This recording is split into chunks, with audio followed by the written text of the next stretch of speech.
Okay, so you're looking for a dog trainer in Valley Center. You are absolutely in the right spot.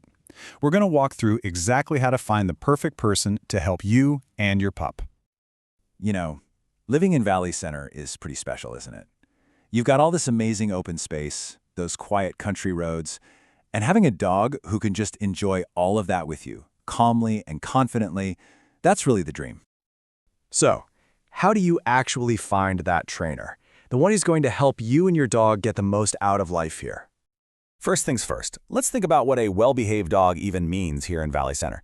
Because let's be honest, our needs are a bit different from someone living in a dense city. Think about it. A dog here needs to handle some unique stuff. We're talking about walking on a quiet road and not getting spooked when a truck comes by, or seeing someone on horseback and staying cool, maybe even ignoring the neighbor's goats or chickens. And of course, being able to handle a trip into Escondido or San Marcos for a vet visit or an errand. These are the practical, everyday skills that really matter. Okay, so we've got our goals. Now let's figure out what kind of training is actually going to get you there. So you got to ask yourself, what's the number one thing you'd like to change? What's that one behavior that, if it got better, would make your life so much easier? Is it the leash pulling, the constant barking, or maybe jumping up on everyone who walks in the door?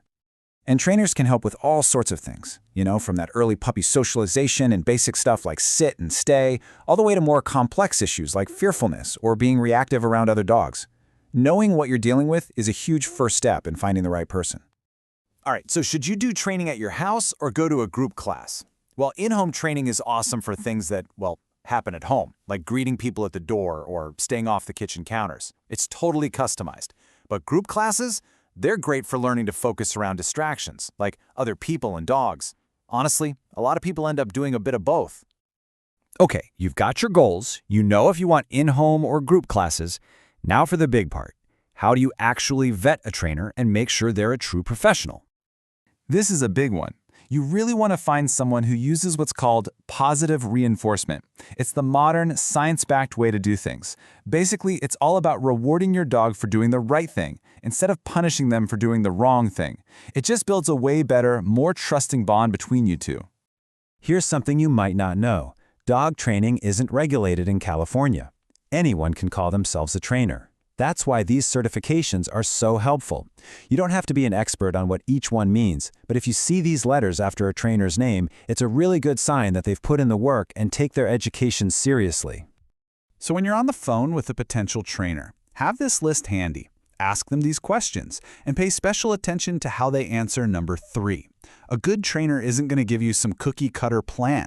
They're going to ask about your dog and your lifestyle here in Valley Center and build a plan around that. Now, let's talk money.